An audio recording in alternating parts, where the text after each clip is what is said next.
Hi అండి. Welcome back to SS Telugu audio నవలలు. ఈరోజు మీరు వినబోయే నవల 'లయ తప్పిన విన్యాసం'. వేదుల శకుంతల గారు రచించారు. 1978లో వచ్చిందండి ఈ నవల. ఇక నవలలోకి వెళ్ళిపోదాం. సాయంత్రం సరిగ్గా 6 గంటలకు రెడీగా ఉండు. బేబీని బాయ్కి ఇచ్చి పంపించేయి. ఆ అప్పలమ్మ ముడి, సెట్టిగత్తుల చీర, పాత చింతకాయ పచ్చడి వేషంలో తయారవకు. I hate that nonsense. అంతా నేను చెప్పినట్టుగా మోడర్న్గా ఉండాలి, తెలిసిందా? సరిగ్గా 6 గంటలకి నా కారు హారన్ వినిపించగానే వరండా మెట్ల మీద నిలబడాలి. All right. 10 కావస్తోంది, నేను ఆఫీస్కి వెళ్తున్నా. వాచి చూసుకుని చెయ్యిని విసురుగా విదిలించి కోటు సరిచేసుకుంటూ బూట్లు టకటకలాడిస్తూ కారులో కూర్చున్నాడు జగదీష్. 2 నిమిషాల్లో కారు గేట్లో నుంచి దూసుకుని పోయింది. చిన్నగా నిశ్వసించి లేచి కిటికీ దగ్గర నిలబడి కర్టెన్ పక్కకు లాగింది లలిత. గేటు మూస్తున్నాడు పని కుర్రాడు. గేటు నుంచి వరండా మెట్ల దాకా 12 గజాల దూరం సిమెంట్ చేసిన దారి. అటు ఇటు రకరకాల క్రోటన్స్. అవతలగా కొన్ని గులాబీలు. ఎక్కువగా పూలు లేని మొక్కలే ఇష్టం జగదీష్కి. అందుకే కాబోలు ఇంత పెద్ద కాంపౌండ్ ఉన్నా, ఎన్ని మొక్కలున్నా ఏదో వెలితి. మసక వెన్నెల, రంగు వెలిసిన క్యాన్వాస్ గుడ్డలా. దూరంగా రోడ్డు మీద వేగంగా వెళుతున్న కార్లు, ఆటోలు, రిక్షాలు. క్షణం తీరికలేని జనప్రవాహం. అంతా యాంత్రికం. నిలకడలేని బ్రతుకులు. నిజాయితీ లోపించిన కొరుకు గుండెలు. మెల్లగా కర్టెన్ సవరించి వెనుతిరిగింది. అడ్డదిడ్డంగా ఇష్టం వచ్చినట్టు గీసిన గీతలు గల మోడ్రన్ డిజైన్ ఎదురుగా గోడ మీద. బెడ్రూమ్లో అలాంటి డిజైన్ అతనికి ఎంతో ఇష్టం. ఆమెకి విపరీతమైన అసహ్యం. టేబుల్ మీద ఫ్లవర్ వాజులో ప్రతినిత్యం పూలు మార్చి పెట్టాలి. వారం వారం కిటికీలకి, ద్వారాలకి కర్టెన్లు మారుస్తూ ఉండాలి. ఫర్నిచర్ అంతా దులుపుతూ ఉండాలి. ఫోటోలన్నీ తొడవాలి. అవి తీసి ఇక్కడ, ఇవి తీసి అక్కడ. అయ్యగారు చెప్పినట్టల్లా చెయ్యాలి. మొక్కలకి నీళ్లు పెట్టాలి. కుక్కకు నీళ్లు పొయ్యాలి. ఏ పని లేనప్పుడు బేబీని ఆడించాలి. ఇవన్నీ ఆ పని కుర్రాడు నాని డ్యూటీలు. వాడి వయసు 15, వాడి జీతం 50. లలిత మెల్లగా కదిలి టేబుల్ దగ్గరకొచ్చింది. చట్రంలో బిగించిన ఫోటోలు తనవి, జగదీష్వి. ఎన్నోసార్లు ఆ ఫోటో ఫ్రేమ్ అక్కడి నుంచి తీయాలనే తన ప్రయత్నాన్ని సాగని లేదు. తన ఇష్టాలు, అజ్ఞాతవాసాలు. మెల్లగా ముందు కదిలింది. హాల్లో బేబీ కేరింతలు వినిపించాయి. చల్లగాలి తగిలినట్టు ఫీల్ అయింది. కవి 2 చేతులు జాపి గుమ్మంలో నుంచుంది. 10 నెలల కవిత కళ్ళు మెరుపుల్లా మెరిశాయి. పని కుర్రాడి చేతుల్లో నుంచి జారిపోయింది. పడిపోకుండా పట్టుకుని నడిపించాలని నాని చేసే ప్రయత్నాన్ని తోసి పారేస్తూ, పడుతూ లేస్తూ, ఇటు అటు పడిపోతూ తల్లిని చేరుకుంటున్న కవితను 2 చేతులతో చుట్టేసి హత్తుకుంది లలిత. పాలపళ్ల దురదలకి అమ్మ బుగ్గలు అందుకుంది. లలిత పులకించింది. చిరుగాలికి పారిజాతం మొక్క నుండి జలజల పూలు రాలినట్టు, వానజల్లు ముఖం మీద పడినట్టు, గట్టిగా పీల్చిన మల్లెవాసనకి మొద్దు కలిగినట్టు. చాలు, ఈ అనుభూతి చాలు, జీవితాంతం దాచుకుంటాను. కళ్ళు మూసుకుని పరవశంగా అనుకుంది లలిత. నాని చూస్తున్నాడు. అమ్మ దగ్గర అంత హాయిగా ఉంటుందా? తను ఎన్నిసార్లు ఎత్తుకున్నా, ఆడించినా ఎంతో సేపటికి గాని పాప కులాసాగా నవ్వదు. అమ్మని చూస్తే చాలు ముఖం ఇంత చేస్తుంది. ఏమో, ఏ మహత్తుందో ఆవిడ దగ్గర. తల్లి దగ్గరుండే మహత్తు తనకి తెలీదు. ఆ అనుభవం తను పొందలేదు. కళ్ళు తెరిచిన లలితకి తన వంక పరీక్షగా చూస్తున్న నాని కనిపించాడు. ఒక్క క్షణం వాణ్ణి గమనించి ఇలారా అని పిలిచింది. మెల్లగా దగ్గరకొచ్చి నిల్చున్నాడు నాని. చప్పున పాప తన ముఖం అయిష్టంగా మార్చేసి తల్లి భుజం మీద తలవాల్చింది. మళ్ళీ నాని ఎత్తుకునేందుకే దగ్గరికి వస్తున్నాడు అనుకుని. లలిత నవ్వుకుని, వద్దులే కవి, నా దగ్గరే ఉండు అంటూ వీపు మీద మృదువుగా జోకొట్టింది. చిన్నగా, నల్లగా చురుకైన కళ్ళు, ఉబ్బినట్టున్న బొగ్గల మధ్య బొంగమూతిలా చిన్న నోరు, అంటకత్తెర వేసిన అరంగుళం మెంచని వెంట్రుకలు. ఆ జుట్టుకు కాస్త నూనె రాయడమే తప్ప దోవలసిన పనిలేదు. పాపిడి ఉండదు. నిలువుగా నిలబడ్డమే తప్ప ఆ వెంట్రుకలు ఏ వైపుకి వంగవు. కాస్త వంగబోయినా ఆ సమయానికి మళ్ళీ మంగలి కత్తి నిలబెట్టేస్తుంది. నాని దగ్గరకు రాగానే, యారా నాని, నీకు క్రాఫ్ అంటే ఇష్టం లేదా? ఎప్పుడూ జుట్టు అలా కత్తిరించుకుంటావే? చిన్నగా మొహమాటంగా నవ్వాడు. ఇష్టమే, కానీ పిన్నికి ఇష్టం లేదు. నీ జుట్టు మీద ఆవిడిష్టమేంటి? నా జుట్టు మీదే కాదండి, నా బతుకు మీదే ఆవిడిష్టమేనండి. చుర్రుని తగిలింది మాటల్లో వేడి. ఒక క్షణం ఊరుకుని, మీ నాన్న ఎలా ఊరుకుంటున్నాడ్రా అడిగింది లలిత. మరి ఆడి బతుకు అంతే కదండి, నా గురించి ఏం పట్టించుకోగలడు? బాధగా నిట్టూర్చి, పోనీ నీ సంపాదన నీకుంది, హాయిగా వేరే ఉండకూడదు అని అడిగింది. లలిత కళ్ళల్లోకి సూటిగా చూశాడు. తర్వాత మెల్లగా తల వంచుకుని, వద్దులేండి, ఒంటరి బతుకులో నాకు హాయిగా ఉండదు. అమ్మని ఎరుగను, అయినైనా చూస్తూ ఉంటే ఎలాగైనా బతకొచ్చు. నాని అనగలిగిన తర్వాత మాటలు మరిచిన బొమ్మలా నిలబడిపోయింది లలిత. ఎంత చెమట సలహా ఇచ్చింది! వాడి జవాబులో ఎంత లోతైన అర్థం ఉంది! కన్నతల్లి ప్రేమకు నోచుకొని ఆ పసిబ్రతుకు తండ్రి దగ్గరైనా ఉండాలని, ఆ రక్తస్పర్శలోని మమతానుభూతిని పొందాలని కోరుకుంటోంది. ఆత్మీయుల్ని దూరం చేసుకుని స్వతంత్రంగా బ్రతికిన తడారిన గొంతుకలా పిడచగట్టినట్టు ఉంటుందే గాని, చెమ్మగిల్లిన మరువం కొమ్మల బ్రతుకు పొడుగున సువాసన తగలదు. ఈ నిజాన్ని ఎంత చిన్న మాటలో చెప్పాడు నాని! ఇలాంటి కొడుకును వదిలి వెళ్ళిన ఆ తల్లి ఏం కోరుకుని వెళ్ళిందో, ఏం అనుభవిస్తోందో! తను అనుభవిస్తున్నదేమిటి? అమ్మగారు, పాపనిస్తారా? అలా బయటకు తీసుకెళ్లి ఆడిస్తాను. చేతులు చాపి ముందుకొస్తున్న నానిని చూసి పాప మళ్ళీ తల్లిని రెండు చేతులతో చుట్టుకుని గట్టిగా కరుచుకుంది. నవ్వింది లలిత. చూసావా నాని, పాప ఎంతలా పట్టుకుందో నన్ను. రాదట. పోనీలే, నా దగ్గర పడుకోబెట్టుకుంటాను, నువ్వు కాసేపు బయట వరండాలో పడుకో. అయిష్టంగానే కదిలి బయటకు వెళ్ళిపోయాడు నాని. పాపతో గడిపితే గంటలు నిమిషాల్లో దొర్లిపోతాయి నానికి. మిగతా వేళల్లో ఒక్కొక్క నిమిషం ఒక్కో గంట. నాని బయటికి వెళ్ళాక లలిత పాపను తీసుకుని గదిలోకి వెళ్ళింది. అమ్మగారు, అమ్మగారు! నిద్రలో ఉన్న లలిత ఉలిక్కిపడి లేచింది. పక్కనున్న పాప కాళ్ళు చేతులు విశాలంగా బారజాపి ఆదమరచి నిద్రపోతోంది. గుమ్మం దగ్గర నిల్చున్నాడు నాన్ని. అమ్మగారు, మీకు ఫోన్ కాల్ వచ్చిందమ్మా. నిద్రపోతున్నారని చెప్పాను, అయినా లేపమన్నారు. పేరడిగితే నవ్వి అమ్మగారిని పిలు అన్నారమ్మా అన్నాడు. లలిత ఆశ్చర్యంగా చూసింది. ఆడవాళ్ళా? కాదమ్మా. అయితే ఆఫీస్ నుంచి అయ్యగారేమో. అయ్యగారు గొంతు నాకు తెలుసు కదమ్మా. మరి అసలు ఎక్కడి నుంచి? అది చెప్పలేదు. బాగుంది సస్పెన్స్. పదొస్తున్నా అంటూ మంచం దిగి హాల్లోకి నడిచింది. సోఫా అంచున కూర్చుంటూ ఫోన్ ఎత్తి హలో అంది మెల్లగా. హా, ఎవరు? ఓ, చంద్రమావయ్య! లలిత గొంతు ఒక్కసారి కనిపించింది. వెంటనే మౌత్ పీస్ దగ్గర చేయి వేసి కళ్ళు మూసుకుని చంద్రం చంద్రం అని గొనుక్కుంది. ఆమె పెదవులు ఎదిరాయి, గొంతు వణికింది. మెల్లగా కళ్ళు తెరిచి ఫోన్లో మళ్లీ మాట్లాడబోయి ఒక క్షణం ఆగింది. నాని దృష్టి తన మీదే ఉంది. చూడు నాని, బయట ఎవరైనా వస్తే. లలిత మాట పూర్తి చేయనక్కర్లేకుండానే నాని చటుక్కున బయటకు వెళ్ళిపోయాడు. కృతజ్ఞతగా చూసింది వాడు వెళ్లిన వైపు. ఎంత గ్రహింపు! హలో చంద్రం, ఎన్నాళ్ళకి విన్నాను నీ గొంతు. నేను నమ్మలేకపోతున్నాను. నువ్వేనా? ఎక్కడి నుంచి? ఫోన్ ఎత్తగానే ఆగిపోయానా? అవును, అనుకోకుండా నీ గొంతు విని ఉక్కిరిబిక్కిరయ్యాను. మాటలు మర్చిపోయాను. పల్చని నవ్వు పేదాల మీద పాకింది. ఎందుకో తెలీదా? లలిత కంఠం సన్నగా వణికింది. నిజమే, ఇప్పుడు నేను గృహిణి కదూ. అవునవును, సరేలే. చంద్రం, నువ్విప్పుడు ఎక్కడి నుంచి మాట్లాడుతున్నావో చెప్పవేం? ఆమె చెయ్యి ఫోన్ మీద ఆప్యాయంగా కదులుతోంది. అంతేగాని చెప్పనంటావు. అయితే అయితే మావయ్య, నా మీద నీకు కోపం మిగిలే ఉంది, అవునా? లేకపోతే ఎందుకా దాపరికం? చెప్పకూడదు. ఏమిటి చంద్రం, నిజంగా నువ్వు ద్వారకలో ఉన్నావా? సిటీలో ఉండి ఇంటికి రాకుండా? మామయ్య, ఇదేమన్నా నీకు న్యాయంగా ఉందా? ఆమెకు బాధగా వేదనగా ఉంది. నిజంగా? సరే, సాయంత్రం 6 గంటలకు వస్తావా? తప్పకుండా రావాలి అంటూ సడన్ గా ఆగిపోయి, ఆహా, ఇదిగో మామయ్య, 6 గంటలకొద్దు, 6:30కు రా. ఎదురు చూస్తూ ఉంటాను. ఫోన్ పెట్టేస్తున్న లలిత ముఖం వెలిగిపోతూ ఉంది. ఫోన్ మీద మృదువుగా నిమిరి లేచి గదిలోకి వెళ్ళింది. పాప పక్కన పడుకుని ముంగురులను సర్దుతూ, కవి, ఇవాళ నా మామయ్య వస్తాడే. మామయ్య అంటే ఎవరో తెలుసా? చంద్రం.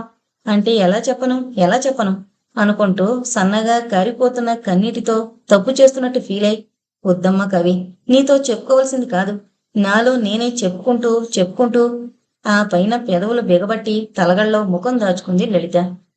పగిలిపోతున్న గుండెను హత్తుకుని ఓదార్చింది తడిసిన తలగడి. May come in sir? నాజుగ్గా అడిగింది తలుపు మీద కొడుతూ. తలెత్తి చూశాడు జగదీష్. స్వింగ్ డోర్ కింద 2 అడుగుల ఎత్తున్న నల్లని ఎత్తు చెప్పులు, ఇంకా పైన తెల్లగా అరటి దూటల్లాంటి కాళ్ళు. ఓ రోజా, ఎస్, కమిన్. జగదీష్ చూస్తున్న ఫైలు మూసేసి ఉత్సాహంగా పలికాడు. సుతారంగా డోరు తెరచుకుని లోపలికొచ్చింది రోజా. ఎడం చేత్తో ఎర్రని బౌండ్ బుక్కు, కుడి చేతి వేళ్ల మధ్య నీలం రంగు పెన్సిలు. ఆ చేత్తోనే బాబ్డ్ హెయిర్ ని మృదువుగా పైకి తోసుకుంటూ వచ్చి కుర్చీలో కూర్చుంది. ఎస్ బాస్, చెప్పండి. జగదీష్ పెదవుల మీద చిరునవ్వు, కళ్ళల్లో చొరవ. కాళ్ళు ఊపడం రోజాకి అనుభవాలే. పెద్ద ఆఫీసర్, చిన్న వయసు, సరదాలు, సంబరాలు అతను ఇష్టపడే సబ్జెక్టులు. ఆడపిల్లలు ఫ్రీగా, స్నేహంగా ఉంటే అతనికి చాలా ఇష్టం. వాళ్ళింకా ముందుకు రాగలిగితే మరీ మరీ ఇష్టం. రోజా పెద్ద తెలుపు కాదు, కానీ ఆమె వాడే మేకప్ పౌడర్ గులాబీ రంగులో ఉండి రోజా ముఖాన్ని, మెడభాగాన్ని మెరిపిస్తూ ఎదుటి వాళ్ళని మురిపిస్తూ ఉంటుంది. సన్నగా సెంటు పరిమళం, లేతగా పూసుకున్న లిప్స్టిక్ పెదవులు, బిగుతుగా వేసుకున్న ఫ్రాక్. తలెత్తి చూసింది రోజా. జగదీష్ చూపులకి మెల్లగా నవ్వి, బాస్, చెప్పండి, అర్జెంట్ లెటర్ అని పిలిచారు కదా అంది, చేతిలో పెన్సిల్ సరిచేసుకుంటూ. "ఉమ్, అర్జెంటే, కానీ ఏదీ చెప్పడానికి రావడం లేదు." టేబుల్ మీద వేళ్లు టక్టక్లాడిస్తూ చెప్పాడు. రోజా నాజుగ్గా నవ్వింది. ఆ తర్వాత అర్జెంట్ లెటర్ 10 నిమిషాల్లో ముగించి సాయంత్రం పార్టీకి సంబంధించిన విషయాలు అరగంట ముచ్చటించాడు జగదీష్. ఈ లోపల ఒకరిద్దరు ఆఫీసు రూంలోకి రాబోయి మళ్ళీ వెనక్కి తగ్గారు. లంచ్ అవర్ అయింది. రోజా కదిలి బయటకు వెళ్ళింది. స్వీట్ గర్ల్ అనుకున్నాడు జగదీష్. అలాంటి స్వీట్ గర్ల్స్ అరడజన మంది అతని ఆఫీసులో పనిచేస్తున్నారు. అయితే అందర్నీ తలొక రకమైన కోణంలో నుంచి చూసి ఆనందిస్తూ ఉంటాడు. మిస్ అనిత వాక్చాతుర్యం ఉన్న పిల్ల. జగదీష్ తను మాట్లాడకుండా ఆమె మాటలే వింటాడు. కుమారి మంజుల కళ్ళల్లో మెరుపులు చిందిస్తూ రబ్బర్ బంతిలా పుష్టిగా ఉంటుంది. ఆ అమ్మాయి దగ్గరకొస్తుంటే లేని హుషారుతనం పుట్టుకొస్తుంది. మెరుపు తీగలా ఉంటుంది గీత. నెమ్మదిగా తూచినట్టు మాట్లాడుతుంది. ఆ అణకువతనమే అతన్ని ఆకట్టుకుంది. చంద్రిక, మాధవి, సుధా మిగిలిన ఉద్యోగినులు. చీరకట్టులో నేర్పరి ఒకరైతే బారెడు జుట్టు అందం మరొకరిది. రోజుకో రకం మేకప్లో వస్తుంది సుధా. అది ఆ అమ్మాయి ప్రత్యేకత. ఏ మనిషికైనా కొన్ని ప్రత్యేకతలు ఉండడం సహజం. కానీ అన్నిటినీ ఆస్వాదించి ఆనందించాలనుకునే జగదీష్ ప్రత్యేకత అసహ్యమైంది, అవాంఛనీయమైంది. సాయంత్రం పార్టీకి తన ఆఫీసులో పనిచేసే వాళ్ళందరినీ రమ్మని పిలిచాడు జగదీష్. ముఖ్యమైన స్నేహితులు వేరే ఉన్నారు. పెద్ద పెద్ద కంపెనీల్లో షేర్లున్నవారు, విదేశంలో తనతో కలిసిమెలిసి ఉండి తిరిగి ఇండియాకొచ్చిన వాళ్ళు, తమ క్లబ్లో స్నేహం చేసుకున్న వాళ్ళు, అబ్బో, చాలా మందే ఉన్నారు. అందర్నీ ప్రతిసారి పార్టీకి పిలవకపోయినా కొన్ని రకాల పార్టీలకి కొందరిని తప్పకుండా పిలుస్తాడు జగదీష్. అందులో బెనర్జీ ఫ్యామిలీ తప్పకుండా ఉంటుంది. డాక్టర్ గోపీనాథ్, చందన్ లాల్, గణేష్ పాల్, రమేష్ పాత్రో, దయాకర్ పాండే ముఖ్యులు. నీలిరంగు బల్బు డిమ్ముగా వెలుగుతూ ఉంటే, సన్నగా సంగీతం వినిపిస్తూ ఉంటే, మెత్తని కార్పెట్ల మీద ఖరీదైన చెప్పులు దిగబడిపోతూ ఉంటే, విదేశం నుంచి తెప్పించుకున్న సీసాలు అతి జాగ్రత్తగా పట్టుకుని అంతకన్నా సున్నితంగా గుటకలు మింగుతూ ఆ తర్వాత చేసే విన్యాసం ఎంత హాయిగా, కమ్మగా, మొద్దుగా, గమ్మత్తుగా ఉంటుంది. అలాంటి పార్టీలకి మృదువైన మనుషులు, నాగరికులు రావాలే గాని Naidu, Chaudhary, lawyer, Gurunatham, leader Yadagiri, contractor, Muthuswamy ఇలాంటి ముద్రకాలెందుకు? కాస్త డోసు ఎక్కువైతే ఉన్న చోటే తుమ్మ ముద్దుల్లా ముందుకు వాలిపోతారు. వాళ్ళ వలన పార్టీ అందం కూడా పోతుంది. అందుకే పార్టీ అందంగా, హాయిగా ఎంజాయ్ చేయాలనుకున్నప్పుడు ఆ ముద్రా చిప్పల జోలికి పోకుండా కేవలం నామినల్ గా పార్టీ జరిపినప్పుడు మాత్రమే వాళ్ళని పిలుస్తాడు జగదీష్. అబ్బా, మిస్సెస్ బెనర్జీ ఎంత చక్కగా వేస్తుంది స్టెప్స్. కానీ ఫేస్ ఏమంత అందంగా ఉండదు. ఆ అందం విషయంలో లలిత తర్వాతే మిగతా అందరూ. తనంటే సాటి మగవాళ్ళకి జలసి. ఎంత మేకప్పులు వేసుకున్నా తమ అర్ధాంగులు ఆకర్షణే తప్ప అందంగా ఉండలేరు. కానీ అందమైన లలిత అలంకరించుకుంటే ఓహ్, వండర్ఫుల్ గా ఉంటుంది. ఇవాళ పార్టీలో లలితను చూసి ఈ మనుషులంతా దిమ్మ తిరిగి పడుకోవాలి. అందుకే లలితకి ప్రత్యేకంగా చెప్పొచ్చాడు తను. అసలు లలిత ఎప్పుడూ ఇలాంటి పార్టీలకు రాదు. ఉత్త పల్లెటూరు బయతు. 1-2 సార్లు తన బలవంతం మీద వచ్చింది. అంతే, మళ్ళీ రాలేదు. అప్పుడు ఈ మనుషులంతా ఒళ్ళంతా కళ్ళు చేసుకుని చూశారు లలితని. తనకెంత గర్వం అనిపించింది. మళ్ళీ ఇన్నాళ్లకి లలితని ఈనాటి పార్టీకి తీసుకొస్తున్నానని చెప్పగానే వెర్రిగంతులు వేశారు వెర్రి పీనుగులు. జగదీష్ ఆలోచనల్లోనే ఆఫీస్ టైం అయిపోయింది. హుషారుగా కోట్ అందుకుని బయటకు నడిచాడు. హాల్లో రోజా, మాధవి, గీత అందరి చిరునవ్వులు అందుకుంటూ కారు దగ్గరకొచ్చాడు. వీధిలో కారు హారన్, గేటు తీసిన చప్పుడు వింటూనే ఉంది లలిత. చేతిలో కాఫీ కప్పు ఒక్క క్షణం తొణికిసలాడింది. అరక్షణం గుండె అదిరింది. కళ్ళు మూసుకుని గట్టిగా ఊపిరి పీల్చుకుని మెల్లగా కాఫీ తాగుతూ ఉండిపోయింది. బూట్లు టక్టకలాడిస్తూ లలి, లలి, రెడీయేనా అంటూ వచ్చేశాడు జగదీష్. లలిత నిశ్శబ్దంగా కూర్చునుంది. విప్పిన కోటు భుజం మీద పడేసుకుని మరో చెయ్యి ప్యాంటు జేబులోకి పోనిచ్చి నిల్చున్న జగదీష్ చూపులు లలితని సూటిగా తాకాయి. ఎంత నిర్లక్ష్యం, ఎంత పొగరు! తాను చెప్పినా తయారుగా లేదు. లలిత కాఫీ కప్పు టేబుల్ పైన పెట్టి లేచింది. జగదీష్ ఇంకా చూస్తూనే ఉన్నాడు. నాకు మధ్యాహ్నం నుంచి ఒంట్లో బాగలేదు, ఒకటే తలనొప్పిగా ఉంది. జగదీష్ చూస్తూనే ఉన్నాడు. అసలు మధ్యాహ్నమే మీకు ఫోన్ చేసి చెప్పాలనుకున్నాను, కానీ అనవసరంగా మీరు కంగారు పడి వచ్చేస్తారని. భర్త తనని చూస్తూనే ఉండడం కొంచెం ఇబ్బందిగా ఫీల్ అయింది. చిన్నగా నవ్వి, ఏంటి చూస్తున్నారు, పార్టీకి ఏర్పాట్లవి జరిగాయా? నా కోసం మీరు మానేయద్దు, వెళ్ళిరండి. అందరినీ నిరుత్సాహపరచడం బాగుండదు. పెళపెళ చెట్టుకొమ్మ విరిగినట్టు నవ్వాడు జగదీష్. అబ్బా అబ్బా, ఎంత మేనర్సో. నీకు తలనొప్పి వచ్చిందని నువ్వు రాలేకపోతే పార్టీయే మానేస్తామని. పాపం, ఎలా అనుకున్నావు లల్లి అని సీరియస్ గా. నీ నటన చాలు గాని 15 మినిట్స్ లో తయారవ్వాలి. క్విక్, తప్పించుకోవాలనుకోకు అన్నాడు. అతని కళ్ళల్లో క్రోధం లలితను నిలువెల్లా చుట్టుకుపోతోంది. గాబరాగా, ప్లీజ్ నా మాట నమ్మండి, నాకు చాలా చిరాగ్గా అనీజీగా ఉంది. ఈ స్థితిలో పార్టీలో ఎలా ఉండగలను? మీరు వెళ్ళండి అంది లలిత. ఏం పర్వాలేదు అని లలితకి దగ్గరగా వచ్చి, అనీజీగా ఉంటే నాతో కొద్దిగా ముందు పుచ్చుకుని చేయి పట్టుకుంటే చాలు, అంతా హుషారే అని అదోలా తమాషాగా నవ్వి, కమాన్ హరి అప్, రెడీ అవ్వాలి అని చిట్కలు వేసి తొందర చేశాడు. లలిత రెండు కణతలు నొక్కుంటూ, అబ్బా నేను రాలేనండి, నాకు ఇంట్లోంచి కదలాలని లేదు, నన్ను బాధ పెట్టకండి, మీరు వెళ్ళండి అంది నీరసంగా కుర్చీలోకి జారిపోతూ. గబాల్న ఆమె రెక్క పట్టుకుని ఆపి, లలి, నువ్వివాళ నాతో వచ్చి తీరాలి అన్నాడు కర్కసంగా. లలిత అతని వైపు చూసి, రాను రాలేను, మీరు నన్ను బలవంతంగా తీసుకెళ్తే అక్కడ మీకు రసాబస్ అవుతుందే తప్ప రసికత్వం పొందలేరు, ఆ తర్వాత మీ ఇష్టం అంది స్థిరంగా. ఓ, అయితే అంత పట్టుదల ఉందన్నమాట నీకు. భర్తని గౌరవించడం ఇదే కాబోలు వ్యంగ్యంగా నవ్వాడు. పేలవంగా నవ్వి, భార్యని కూడా గౌరవించిన చోటే భర్తకి గౌరవం దక్కుతుంది అంది. నీలాంటి దాంతో వాదిస్తూ టైం వేస్ట్ చేసుకోవడం కన్నా నా కోసం ఎదురు చూసే వాళ్ళ కోసం వెళ్ళిపోవడం మంచిది అంటూ విసురుగా కుర్చీలోకి తోసి, గుర్తుంచుకో, నువ్వేదో గొప్పగా ఉండాలని నీ కోసం వెర్రికొకలా వెంట పడతాననుకున్నావేమో. నా కోసం, నా కనుసైగ కోసం పడిగాపులు పడేవాళ్ళు ఎందరున్నారో నీకు తెలీదు. నీ కోసం అఘోరిస్తూ కూర్చునే కర్మ నాకు లేదు, నీ వెళుతున్నా అంటూ టక్టక బూట్లు చప్పుడు చేస్తూ వెళ్ళిపోయాడు. వెర్రికొక్క, వెర్రికొక్కట, దరిద్రగొట్టు ఉపమానం. చీ, అంతకన్నా ఉన్నతంగా ఊహించగల పదాలు లేవు. ఉంటే మటుకు అందరి నాలుకల మీద నిలవగలవా? విలువైనవి, పవిత్రమైనవి, గొప్పవాళ్ల హృదయంలో పుట్టి చక్కని భాషగా వెలువడతాయి. తప్పతాగి ఒళ్ళు తెలియని మనుషులకి అసలు హృదయం ఉంటుందా? ఉన్న అందులో పవిత్రతకి స్థానం ఉంటుందా? ఇంతకన్నా గొప్ప పదం ఎలా వస్తుంది అనుకుని విసురుగా కుర్చీలో పడ్డం వల్ల మోచేతికి తగిలిన దెబ్బని రుద్దుకుంటూ లేచింది లలిత. కారు స్టార్ట్ అయిన చప్పుడు, గేటు తెరవడం మూయడం అన్నీ యథావిధిగా విన్నాక భారంగా ఊపిరి వదిలింది. నాని వరండాలోకి వచ్చి పిలిచింది లలిత. పాపను ఎత్తుకుని గేటు దగ్గర నిల్చున్న నాని గబగబా వచ్చాడు. పాపని బయటికి తీసుకెళ్లకు, ఇంట్లోనే ఆడించు. అలాగే అమ్మగారు అన్నాక కొద్దిగా సంశయించి, అమ్మగారు మీరు బయటకు వెళ్ళరా అని అడిగాడు. అవునాని, నాకు ఎందుకో మధ్యాహ్నం నుంచి తలనొప్పి పట్టుకుంది, అందుకే వెళ్ళలేదు. నువ్వు పాపని ఎక్కడో పార్కుకి తీసుకెళ్లి ఆడించనక్కర్లేదు, ఇంట్లోనే ఉండండి అనేసి లోపలికి వెళ్ళిపోయింది.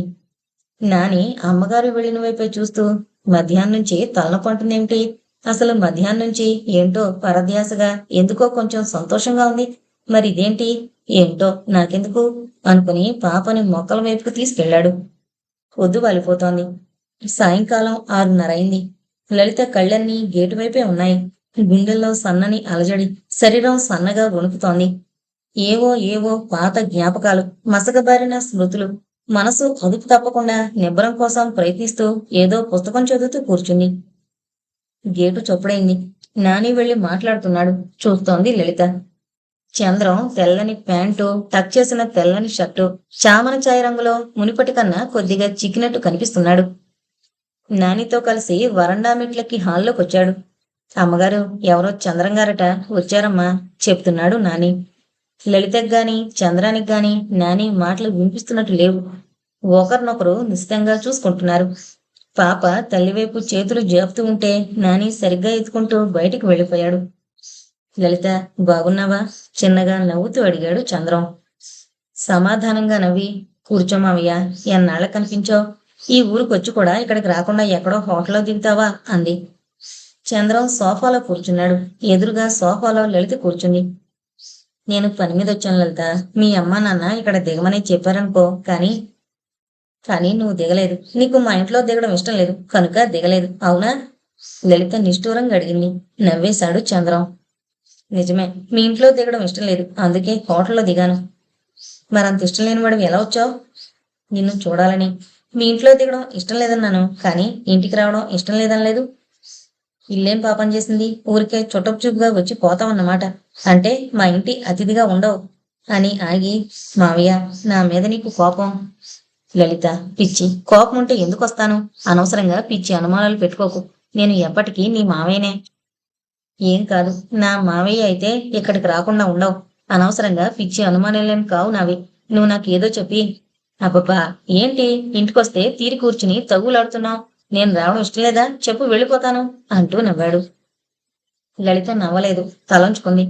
సారీ మావయ్య, రాకరాకొచ్చావు, నేను ఏదో అన్నాను, ఏమనుకోకు. సరే, ఏమనుకోను. సరే గాని మీ వారు ఆఫీసు నుంచి ఇంకా రాలేదా? లేక వచ్చి మళ్ళీ ఎక్కడికైనా వెళ్ళారా? తలెత్తి చూసి నవ్వి, ఆ రెండోదే నిజం. రావడం మళ్ళీ వెళ్ళడం అయింది. సాయంత్రాలు ఉండడం చాలా తక్కువ అంది. ఓ, అమ్మ నాన్న బాగున్నారా? నిక్షేపంలా ఉన్నారు. కాకపోతే రోజుకొక్కసారైనా మీ అమ్మ నీ గురించి చెప్తూ ఉంటుంది. మీ నాన్న మాత్రం వారం వారం జ్ఞాపకం చేసుకుంటాడు. ఏంటో, తల్లి తండ్రి అన్నాక కన్న కూతురి మీద ఆపేక్ష ఉంటుంది, కానీ బొత్తిగా నేను ఒక్కదాన్ని అవడం వల్ల వాళ్ళకి మరీ బెంగగా ఉంటుంది కాబోలు. నువ్వున్నావు గనుక కాస్త నయమే. ఎంతైనా నేను మగాణ్ణి. బావతో పొలం వెళ్ళడమో బజారుకెళ్లాల్సిన పనో ఉంటుంది. నువ్వన్నట్టు ఎలా ఉంటుంది? ఈ మధ్య మరో విషయం కూడా అంటోంది. పాపని తీసుకుని వెళ్లి వాళ్ళ దగ్గర పెట్టుకుంటారట. లలిత బెదిరినట్టు చూసింది. మంచి పనే, నాకెలా తోస్తుంది? ఆయన ఎలా ఒప్పుకుంటారు? ఆ అమ్మకి మరి పిచ్చితనం ఎక్కువ. అందరి అమ్మలు ఎలా ఉంటున్నారు? మన కరణం గారి జానకి అత్తవారింటికి వెళ్ళలేదు. కోవెల వీధిలో కృష్ణవేణి పెళ్ళైన నెలలోనే భర్తతో బొంబాయి వెళ్ళిపోలేదు. అవునవును, నేను అదే చెప్తున్నాను. మొదట్నుంచి అలా ఊహించుకోలేదు కదరా అంటోంది. పోనీ ఇప్పుడు సరిపెట్టుకోవచ్చు కదా. సరేలే, ఈ గొడవలకేం గాని నీ సంగతులు చెప్పు. ఏమేం చూసావు? ఎన్ని సినిమా హాళ్లు పావనం చేసావు? రోజు ఏం చేస్తూ ఉంటావు? అన్నట్టు మీ పాప పేరు కవిత కదూ, ఏది పిలు. ఈ ఇంటికి ఏమాత్రం ఇస్తున్నారు? పని కుర్రాడైనా, వంట మనిషి కూడా ఉందా? ఏకబిగిన అడిగేస్తూ తల తిప్పి ఇల్లంతా వెళ్ళి చూశాడు. గలగలా నవ్వింది లలిత. అడగడం బాగానే ఉంది గాని నేను చెప్పడం మాత్రం నీకు బాగుండకపోవచ్చు. సిటీలో ఉన్నాను కదా అని సినిమాలు, షికార్లు, పనివాళ్లుంటారు అని మీరు అనుకుంటారు. అవునా? కానీ నేనంత వెరిగా లేను. ఈ రెండేళ్లలో మహా అయితే 2-3 సినిమాలు చూశానేమో. అవైనా 2 ఇంగ్లీష్వి, ఒకటి హిందీ. నిజానికి అవి నాకు అర్థం కాలేదులే. ఇంకా చూసిన ప్రదేశాలంటావా? ఇక్కడున్న పెద్ద పెద్ద హోటల్స్ అన్నీ తెలుసు. ఖరీదైన షాపులు, పేర్లున్న బజార్లు పరిచయమే. మొదట్లో ఓ వంటవాడు ఉండేవాడు. కానీ వాడికి వంటకాల మీద కన్నా షోకుల మీద శ్రద్ధ ఎక్కువగా ఉండేది. అందుకని మానిపించేసి శుభ్రంగా నేనే వండుతున్నాను. పొద్దుట 10 గంటలకి పనులన్నీ పూర్తి చేసుకుని కాసేపు అలా మొక్కల మధ్య తిరుగుతాను. పాపతో కాలక్షేపం, నానితో కబుర్లు, లేకపోతే హాయిగా పడుకుని నిద్రపోతాను. ఇవాళ అలాగే పడుకుంటే నీ ఫోన్ కాల్ లేపింది. అన్నట్టు మధ్య మధ్య స్నేహితులు చేసే ఈ ఫోన్ కాల్ ఒకటి విసుగు తెప్పిస్తూ ఉంటుంది. బహుశా ఇవాళ నా ఫోన్ కాల్ కూడా నీకు. లలిత లేచి నుంచుని, బొత్తిగా అలానే మావయ్య, అన్ని సన్నివేశాలు ఒకేలా ఎందుకుంటాయి? రా ఇల్లు చూద్దుగాని అంటూ కదిలింది. ఇల్లంతా చూపింది. ఆధునిక పరికరాలు, ఖరీదైన ఫ్యాన్సీ సామాన్లు, జగదీష్ ఉద్యోగాన్ని, హోదాని చాటి చెప్తున్నాయి. బెడ్రూమ్ దగ్గరకు వచ్చాక చంద్రం ఆగిపోయి పక్కనున్న వరండాలో తిరిగాడు. లలిత మెల్లగా హాల్లోకి వెళ్ళిపోయింది. ఆమెకి మనస్కరించలేదు. చంద్రం వరండాలోకి వెళ్ళాక మనసులోనే అతని సంస్కారానికి నమస్కరించింది. ఫ్రిడ్జ్లో నుంచి పళ్ళు తీసి డైనింగ్ టేబుల్ మీద సర్దుతూ ఉండిపోయింది. వరండాలో చంద్రం ఇంటి ముందున్న మొక్కల్ని, నాని ఎత్తుకున్న పాపని చూస్తూ, లలితకి అన్ని సదుపాయాలు ఉన్నాయి. బహుశా తను కోరుకున్నవన్నీ ఇవేనేమో. కాని ఎక్కడో వెళుతుంది. ఎందులోనో లోపం ఉంది. 2 ఏళ్ల క్రితం లలిత ముఖంలో సంతోషపు పొంగులు, ఆనందపు కేరింతలు, అదిగో కవిత ముఖంలోలాగా అమాయకంగా, స్వచ్ఛంగా ఉండేవి. ఇప్పుడో ఏదో దాస్తోంది. తెచ్చిపెట్టుకున్న బెంకం అది. మెరుగుపెట్టిన గిల్టు నగలా ఉంది ఆ ముఖం. ఎందుకొచ్చింది ఈ మార్పు? సాంసారిక జీవితంలో పొరపచ్చాలొచ్చాయా అని ఆలోచిస్తున్నాడు. రామామయ్య లోపలికి. ఒరే నాని, పాపం తీసుకురా. వరండాలోకొచ్చి పిలిచి లోపలికి నడిచింది లలిత. అబ్బో, ఏంటిదంతా? ఇన్ని ముక్కలు తినగలనా? కొన్ని తీసే. అరటిపండు ఒకటి చాలు. నువ్వు కూడా కొన్ని తీసుకో లలిత అన్నాడు చంద్రం. టేబుల్ మీద ప్లేట్లో పెట్టిన యాపిల్ పండు ముక్కలు, బత్తాయి తొనలు, అరటిపళ్ళు చూసి. ఆ, ఏం పర్వాలేదు. నీ తిండి సంగతి నేను ఎరుగనా? అరడజను అరటిపళ్ళు తినేసి హార్లిక్స్ ఇస్తావా, అన్నమే పెట్టేస్తావా అని అడిగేవాడివి అమ్మని. ఇప్పుడేదో మొహమాట పడుతున్నావేం? చంద్రం నవ్వి, ఎప్పటికీ ఒకలాగే ఉంటారా? ఇప్పుడు నా తిండి పుష్టి తగ్గిపోయిందిలే అన్నాడు. అందుకేనా చిక్కిపోయావు? చిక్కానా? ఏమో, ఎవరూ అనలేదే. ఎప్పుడూ చూస్తుంటారు గనక తెలియలేదేమో. ఏమో మరి, నువ్వే అంటున్నావు. అవును మామయ్య, 2 ఏళ్లయింది నిన్ను చూసి. అప్పటికన్నా బాగా చిక్కిపోయావు. తినడం మానేశావా? నవ్వింది. ఏం చేయను, మీ అమ్మకి నీ మీద బెంగ. దాంతో నన్ను సరిగ్గా చూడడం లేదు. లలిత ముఖంలోకి చూస్తూ చెప్పాడు. నాని పాపను తీసుకునొచ్చాడు. దా కవిత, ఇలారా అంటూ పాపనందుకుని ఒళ్ళో కూర్చోబెట్టుకున్నాడు చంద్రం. నానికి 2 పళ్ళిచ్చి వరండాలో కూర్చోమంది లలిత. పాప టేబుల్ పైకి జారి ప్లేట్లో పళ్ళు అందుకోవాలని ఆరాట పడుతోంది. దాని చేతులు పట్టుకుని ఆపి ఓ ముక్క నోట్లో పెట్టాడు. మరో 4 ముక్కలు పక్కనున్న ఖాళీ ప్లేట్లో పెట్టి, అవి నువ్వు తీసుకో లలిత అన్నాడు తను తినబోతూ చంద్రం. ఎదురుగా కుర్చీలో కూర్చుంది లలిత. చంద్రం ఊళ్ళో పాప, ఎదురుగా తను. లలిత మనసులో కందిరీగల్లాంటి ఊహలు ముసురుకుంటున్నాయి.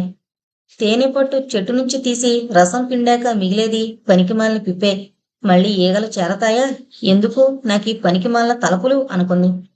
చంద్రానికి యాపిల్ ముక్క రుచిలో పాత జ్ఞాపకాలు నెమరకొస్తుంటే ఎదురుగా కూర్చున్న లలితని, ఆ లలిత కూతురైన కవితని ఒళ్ళో కూర్చోబెట్టుకుని కుదురుగా ఉండలేకపోతున్నాడు.